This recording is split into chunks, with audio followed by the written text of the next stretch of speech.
चलो छोकराओ आज આપણે નિયત સંબંધમાં યુવી વાળી રીત ચલાવીશું બરાબર બી શોધવાવાળા દાખલા બે સૂત્રનો ઉપયોગ કરી શીખ્યા n સિગ્મા xy વાળું પણ વાપરી જોયું x માઈનસ x બાર વાળું પણ આપણે વાપરી જોયું મોસ્ટ ઓફલી છોકરાઓ તમારા લોકોનો દાખલો ગણો એટલે યુવી વાળી રીતથી જ ગણવાનો નાની કિંમતો હોય તો તમે xy વાળી રીતથી ગણી શકો છો બરાબર છે बाकी बे आंकड़ानी किंमतों होय तो यूवी वाली रीतनो उपयोग तमे करी शको एवो कोई बंधन नथी तमने गमे ते सूत्रनो उपयोग करी शोधी शको छो पण यूवी वाली रीत एटले इजी में इजी यूवी वाली रीत आपने पड़े ओके।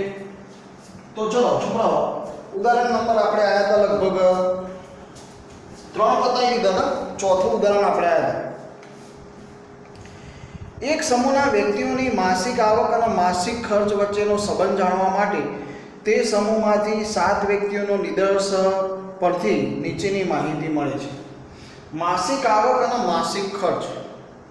हवे मासिक आवक आपणा माटे x चल कहेवाय, मासिक खर्च आपणा माटे y चल कहेवाय अने बंने हजार में आपेला छे। शेमां आपेला छे? हजार में। एनो कहेવાનો मतलब पहेला जे 60 आपे मासिक आवक ए 60,000 छे। एवी रीते मासिक खर्च 50 आप्यो ए 50,000 छे। ओके ए नीचे जो वस्तु लख्યું आ माहिती ઉપરથી વ્યક્તિઓની માસિક ખર્ચની માસિક આવક ઉપરની નિયત સંબંધ રેખા શોધો। પહેલા તો તમારે અહીંયા નક્કી કરવું પડે કે ભાઈ માસિક આવક અને માસિક ખર્ચમાં સ્વતંત્ર ચલ કયો કહેવાય। તો માસિક આવક જે છે ને એ સ્વતંત્ર ચલ છે અને માસિક ખર્ચ જે છે ને એ આધારિત ચલ છે बराबर। आवक थाय ए प्रमाणे खर्चा थाय એટલે ખર્ચાઓ કોના પર આધાર રાખે? આવક ઉપર આધાર રાખે એટલે આવક એ સ્વતંત્ર ચલ કહેવાય, ખર્ચ એ આધારિત ચલ કહેવાય। તો આપણે લખી દઈએ ઉદાહરણ નંબર 4 x લખી દઈએ, y લખી દઈએ। x ની કિંમતો આપણને આપી છે 60 70 64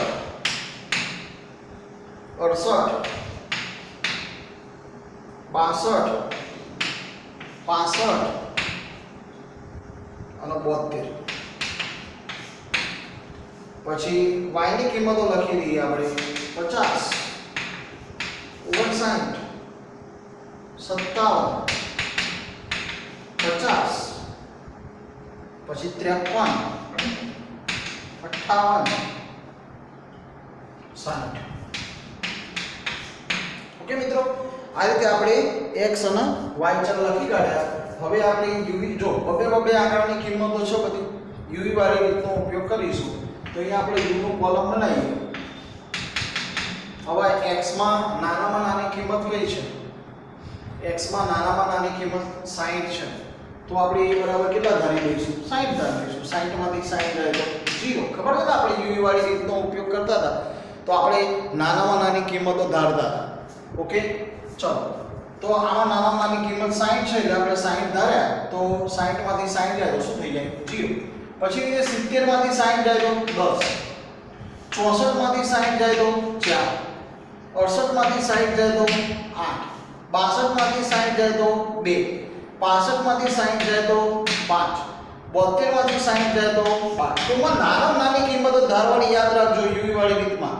નવા સ્ટુડન્ટો ખાસ જે લોકો બીજું ચેપ્ટર નથી શીખેલા યુવી વાળી રીત હોય ને એટલે x માં નાની નાની કિંમત ધારી u નું કોલમ બનાવી દેવાનું। એવી રીતે u નું કોલમ બનાવી હવે આપણે v નું કોલમ બનાવો। હવે v નું કોલમ આપણે બનાવીએ તો હવે y માં જોઈ લો નાના નાની કિંમત કઈ છે? y માં નાના નાની કિંમત આઈ થિંક 50 છે તો b બરાબર આપણે 50 ધારી દઈએ। તો 50 માંથી 50 જાય તો શું થઈ જાય? 0 થઈ જાય। 59 માંથી 50 જાય તો 9 થઈ જાય। 57 માંથી 50 જાય તો 7 થઈ જાય। 50 માંથી 50 જાય 0 થઈ જાય। 53 માંથી 50 જાય 3 થઈ જાય। 58 માંથી 50 જાય 8 થઈ જાય। 60 માંથી 50 જાય 10 થઈ જાય। ओके મિત્રો હવે એના પછીનું કોલમ બનાવી દેવાનું યુવી। તો 0 0 0 10 9 90 7 ચોક 28 8 નો 0 સાથે ગુણાકાર 0 2 તરી 6 8 पंचा 40 5 10 120। ओके मित्रों एक मिनट ચલો છોકરાઓ, હવે આપણે શું કરવાનું, અહીંયા આગળ તમારે ભૂલથી પણ હા યુ સ્ક્વેરનું કોલમ બનાવીશું પણ વી સ્ક્વેરનું કોલમ બનાવવાનો નહીં. તો યુ સ્ક્વેરનું કોલમ આપણે બનાવીએ, અહીંયા 0 થાય, 10 નો સ્ક્વેર શું થાય 100 થાય, 4 નો સ્ક્વેર કેટલો થાય 16 થાય, 8 નો સ્ક્વેર કેટલો થાય 64, 2 નો સ્ક્વેર કેટલો થાય 4, 5 નો સ્ક્વેર કેટલો થાય 25, 12 નો સ્ક્વેર કેટલો થાય 144, 144. ઓકે, હવે તમારે અહીંયા આગળ સરવાળો કરવાનો ભાઈ બધાનો. ઓકે, તો મેં કરેલા છે. u નો સરવાળો 41 છે.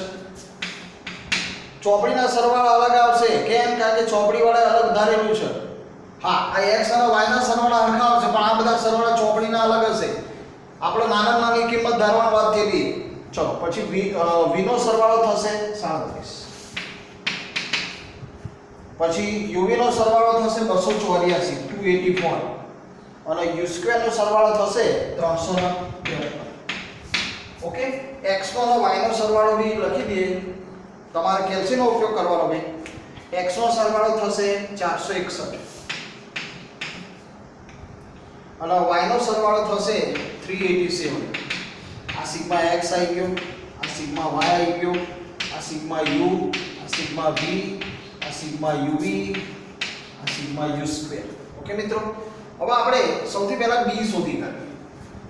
ચલો b શોધવા માટેનું સૂત્ર આપણે લખી કરી દઈએ m sigma uv minus sigma u into sigma v upon m sigma u square minus sigma u નો whole square.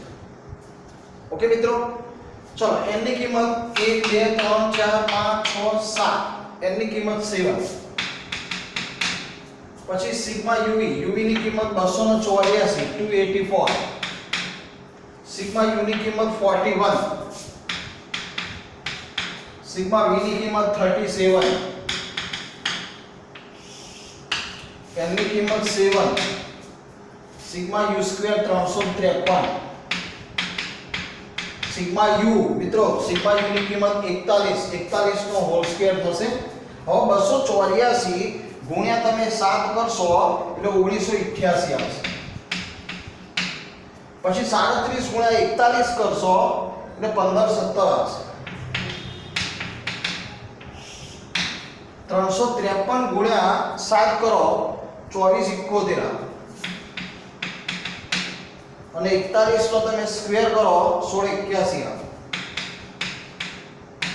ઓકે મિત્રો, હવે 1988 માંથી 1517 જતા રહે એટલે 471 અને 2471 માંથી 1681 જતા રહે એટલે 790. હવે તમે આનો ભાગાકાર કરશો ને ભાઈ, 471 ભાગ્યા 790 તો 0.5962 આવે છે એટલે આપણો ફાઇનલ આન્સર કહેવાય 0.60. ત્રીજો આપણો 5 કે 5 થી વધારે છે એક ઉમેરી દેવાનો. તો મિત્રો આ આપણને b મળી ગયું. b મળ્યા પછી હવે આપણે a શોધવાનું સૂત્ર y બાર માઈનસ bx બાર. તો એના માટે આપણે x બાર અને y બાર શોધવા પડશે. તો x બાર આપણે શોધી કાઢીએ સિગ્મા x upon n. તો 461 ભાગ્યા કેટલા કરવાના 7. તો તમે 461 ભાગ્યા 7 કરશો ને એટલે 65.86 આવશે. 65.86 આવશે. ઓકે મિત્રો, પછી એવી રીતે y બાર શોધી કાઢો. Sigma y upon n. તો સિગ્મા y કેટલો 387 387 ભાગ્યા 7. હવે 387 ભાગ્યા 7 કરશો ને તો 55.29 આવશે. આ x બાર ના y બાર આવી ગયા મિત્રો. હવે એ શોધી કાઢીએ. એ બરાબર y બાર માઈનસ bx બાર. ચલો ભાઈ y બાર ની કિંમત કેટલી 55.29, પછી b ની કિંમત કેટલી 0.60,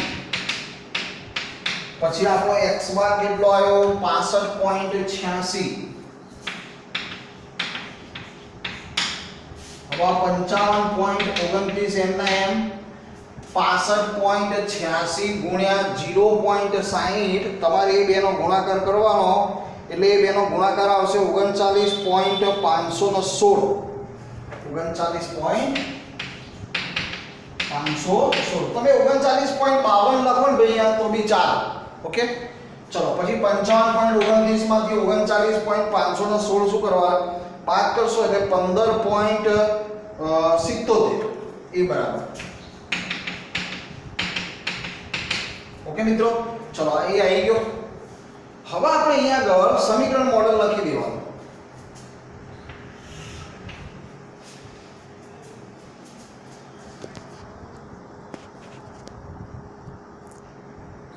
चलो समीकरण मॉडल लखी दी यहाँ पर y cap is equal to a plus bx. चलो a ની કિંમત કેટલી આવી 15.77 પ્લસ આપણે b કેટલો શોધ્યો 0.60 અને x માં ખાસ ધ્યાન રાખજો x ની કિંમત અહીંયા આગળ કેટલી લેવાની કહેલી છે. આ માહિતી ઉપરથી વ્યક્તિઓની માસિક ખર્ચની માસિક આવક ઉપરની નિયત સંબંધ રેખા મેળવો. જો સમૂહમાં કોઈ વ્યક્તિની માસિક આવક 75000 હોય તો અહીંયા આગળ 75000 એનો મતલબ એમ નહીં કે 75 પછી 000 લખી દઈએ, 75 જ લખવાના. કેમ? કારણ કે અહીંયા આગળ માસિક આવક અને ખર્ચ જે આપે કૌંસમાં ત્યાં 1000 ઓલરેડી લખેલું જ છે. ખબર પડી? એટલે આ બધી રકમ જે છે બધી 1000માં જ છે. તો આપણે અહીંયા 75 ખાલી લખવાના. 75000 નો મતલબ એમ નહીં 75 લખીને 000 લખી દેવાનું. હવે આ 15.77 એમના એમ રહેશે. પછી આ 75 ગુણ્યા 0.60 તમારે કરી દેવાના એટલે આવશે 45. કેટલા આવશે? 45. પછી 45 પ્લસ 15.77 એટલે 60.77 આવી જશે. ઓકે મિત્રો, ચલો હજી આવો એક દાખલો હું ચલાવું છું, પછી આવા દાખલા હું તમને ગણવા આપીશ. ચલો છોકરાઓ, બીજો એક દાખલો છે સ્વાધ્યાય 3.2 નો પહેલો દાખલો. સ્વાધ્યાય 3.2 નો પહેલો દાખલો.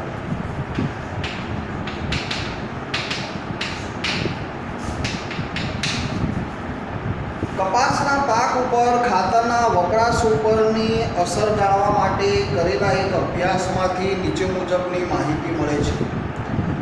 ખાતરનો વપરાશ કૌંસમાં 10 કિગ્રા લખેલું છે મિત્રો, અને કપાસના પાકનો હેક્ટર દીઠ ક્વિન્ટલ વાય આપેલો છે. ઉપરવાળો એક્સ છે, નીચેવાળો વાય છે. ઓકે, આ ઉપરથી વાયની એક્સ ઉપરની નિયત સંબંધ રેખા મેળવો અને ખાતરનો વપરાશ 300 કિગ્રા થયો હોય તો હેક્ટર દીઠ કપાસના પાકનું અનુમાન મેળવો. ચલો મિત્રો, તો અહીંયા આગળ ખાતરનો વપરાશ x લખી દઈએ અને કપાસ y આપી દઈએ. x ની કિંમત આપણને આપેલી છે 28, 35, 25, 24, 20, 25, 20.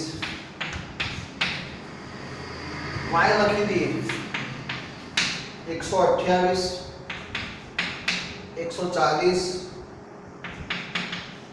115, 120, 105, 122 અને અહીંયા આગળ 100. ઓકે મિત્રો, હવે અહીંયા આગળ આપણે હમણાં શીખ્યા એ રીતે દાખલો ગણીશું. સૌથી પહેલો કોલમ યુ. ચલો x માં નાનામાં નાની કિંમત જોઈ લો. કઈ છે? ચોકડી વાળો ગમે તે ધારા મારી રીતે દાખલો ગણવાનો. x માં નાનામાં નાની કિંમત ધારી દેવાની 20. એ બરાબર 20. 28 માંથી 20 જાય તો 8, 35 માંથી 20 જાય તો 15, 25 માંથી 20 જાય તો 5, 24 માંથી 20 જાય તો 4, 20 માંથી 20 જાય તો 0, 25 માંથી 20 જાય તો 5, 20 માંથી 20 જાય તો 0. હવે અહીંયા v નું કોલમ. ઓકે મિત્રો, ચલો y માં નાનામાં નાની કિંમત 100 છે તો b બરાબર 100. 128 માંથી 100 જાય તો 28, 140 માંથી 100 જાય તો 40, 115 માંથી 100 જાય તો 15, 120 માંથી 100 જાય તો 20, 105 માંથી 100 જાય તો 5, 122 માંથી 100 જાય તો 22 અને 100 માંથી 100 જાય તો 0. ઓકે મિત્રો, હવે આપણે અહીંયા કોલમ બનાવી દેવાનું UV 28 ગુણ્યા 8, 28 ગુણ્યા 8 224. 15 ચોક 60 600, 15 પંચા 75, 20 ચોક 80, આ 0, 22 ગુણ્યા 5 110 અને આ 0. ઓકે મિત્રો, પછી એક બીજું કોલમ બનાવવાનું આપણે u સ્ક્વેર. 8 નો સ્ક્વેર 64, 15 નો સ્ક્વેર 225, 5 નો સ્ક્વેર 25, 4 નો સ્ક્વેર 16, અહીંયા આગળ 0, 5 નો સ્ક્વેર 25, અહીંયા આગળ 0. ઓકે મિત્રો, ચલો હવે આપણે અહીંયા આગળ બધાના સરવાળા કરી દઈએ. તો સૌથી પહેલા u નો સરવાળો છે 37, પછી v નો સરવાળો છે 130 130, એના પછી uv નો સરવાળો છે 10 89, અને u સ્ક્વેર નો સરવાળો છે 355 355. ઓકે મિત્રો, હવે એના પછી આપણે x અને y નો સરવાળો કરી દઈએ. એક મિનિટ, મારે x અને y નો સરવાળો બાકી છે. ચલો છોકરાઓ, x નો સરવાળો થશે 177 177, પછી y નો સરવાળો થશે 830 830. ઓકે મિત્રો, હવે આપણે અહીંયા આગળ b નું સૂત્ર મૂકી દઈએ. b n sigma uv minus sigma u into sigma v upon n sigma u square minus sigma u નો હોલ સ્ક્વેર. ઓકે મિત્રો, હવે બધાની કિંમતો લખી દેવાની. 1 2 3 4 5 6 અને 7, n બરાબર 7, પછી uv બરાબર 10 ની 89, પછી સિગ્મા u ની કિંમત 37, પછી સિગ્મા v ની કિંમત 130, n ની કિંમત 7, પછી u સ્ક્વેર 355, આ 37 નો હોલ સ્ક્વેર થશે ને મિત્રો? ખબર પડી ગઈ વાતમાં? ચલો છોકરાઓ, એના પછી 1089 ગુણ્યા તમે 7 કરશો એટલે 76 23, પછી 130 ગુણ્યા તમે 37 કરશો એટલે 48 10, 355 ગુણ્યા 7 કરશો એટલે 24 85, અને 37 નો તમે સ્ક્વેર કરશો એટલે 13 69, 76 23 માંથી 4810 તમે માઈનસ કરશો એટલે 2813, અને 24 85 માંથી 13 69 બાદ કરશો એટલે 1116. આ બેનો ભાગાકાર કરશો 28 13 ભાગ્યા 1116 એટલે 2.52. મિત્રો, આ b ની કિંમત આપણે આવી. હવે આપણે શોધી કાઢીએ x બાર અને y બાર. ચલો છોકરાઓ, હવે આપણે અહીંયા આગળ x બાર સૌથી પહેલા શોધી કાઢીએ. x બાર શોધવા માટેનું સૂત્ર સિગ્મા x upon n. હવે આ સિગ્મા x છે, આ સિગ્મા y છે, આ સિગ્મા u છે, આ સિગ્મા v છે, આ સિગ્મા uv છે, આ સિગ્મા u સ્ક્વેર. x બાર શોધવા માટેનું સૂત્ર આપણું મિત્રો sigma x upon n. Okay, હવે સિગ્મા x આપણો કેટલો છે? 177 177, અને n બરાબર કેટલા અવલોકનો હતા? 7. હવે તમે 177 ભાગ્યા 7 કરશો એટલે 25.29 આવશે. પછી y બાર શોધવા માટેનું સૂત્ર સિગ્મા y upon n. હવે સિગ્મા y કેટલો છે? 830, અને n બરાબર આપણા કેટલા હતા? 7. 830 ભાગ્યા તમે 7 કરશો એટલે 118.57 આવશે. 118.57. ઓકે મિત્રો, તો આપણને x બાર y બાર મળી ગયો. હવે આપણે અહીંયા આગળ a શોધવાનો. a શોધવા માટેનું સૂત્ર y બાર માઈનસ dx બાર. હવે આપણો y બાર છે 118.57, પછી b ની કિંમત છે 2.52, x બાર ની કિંમત છે 25.29, અહીંયા આગળ 118.57 એમના 2.52 ગુણ્યા 25.29, આ બેનો તમે ગુણાકાર કરશો મિત્રો એટલે આવશે 63.73. પછી 118.57 માંથી 63.73 ને તમે બાદ કરશો એટલે 54.84 આવશે. કેટલા આવશે? 54.84. મિત્રો, તો આપણી જોડે આ આવી ગયું. ઓકે, હવે અહીંયા ઉપર લખું છું y cap is equal to a plus bx. ચલો એની કિંમત કેટલી આવી 54.84 પ્લસ b ની કિંમત કેટલી આવી 2.52 અને અહીંયા આગળ ધ્યાન રાખો x બરાબર તમે અહીંયા કેટલા લેશો રકમમાં જુઓ ખાતરનો વપરાશ x ની અંદર કૌંસમાં છે ને 10 કિગ્રા લખેલું છે કૌંસમાં શું લખેલું છે 10 કિગ્રા લખેલું છે નીચેના પેરેગ્રાફમાં જો તમને રકમ શું આપી આ ઉપરથી y ની x ઉપરની નિયત સંબંધ રેખા મેળવો અને ખાતરનો વપરાશ 300 કિગ્રા થયો હોય તો આ ચેપ્ટરની અંદર આવી નાની નાની વસ્તુઓ ધ્યાન રાખવી પડશે x ની અંદર કૌંસમાં 10 કિગ્રા લખેલું છે એનો મતલબ એમ થાય કે આ 280 છે ભાઈ આ જે પહેલા 28 આપ્યા પછી બીજા જે 35 આપ્યા ને 350 છે આ બધી સંખ્યા 10 વડે ગુણાયેલી છે તો તમારે અહીંયા શું કરવું પડશે આ 300 કિગ્રા આપેલા છે તો એનો 10 વડે ભાગવા પડશે હવે તેનો 10 વડે ભાગશો ને એટલે x ની કિંમત અહીંયા 30 આવે કેટલી આવે 30 તો આ 54.84 2.52 ગુણ્યા તમે 30 કરશો 2.52 ગુણ્યા 30 એટલે 75.6 આવશે 75.6 હવે આ બેનો શું કરી દેવાનો સરવાળો 130.44 તો મિત્રો આવો દાખલો કમ્પલસરી બોર્ડમાં 5 માર્ક્સનો પૂછાય છે સેક્શન F માં સહસંબંધમાંથી જે રીતે 5 માર્ક્સનો દાખલો પૂછાય એવી રીતે આમાંથી પણ આ 5 માર્ક્સનો દાખલો પૂછાય એટલે આ જે બે દાખલા મેં ચલાવ્યા આજના વિડીયોમાં એ તો ગણિત દેવાના બે વાર અને બીજા હું જે એક્સ્ટ્રા આપું છું એ બધા એક વાર ગણવાના જવાબ બધાના આવવા જોઈએ ઓકે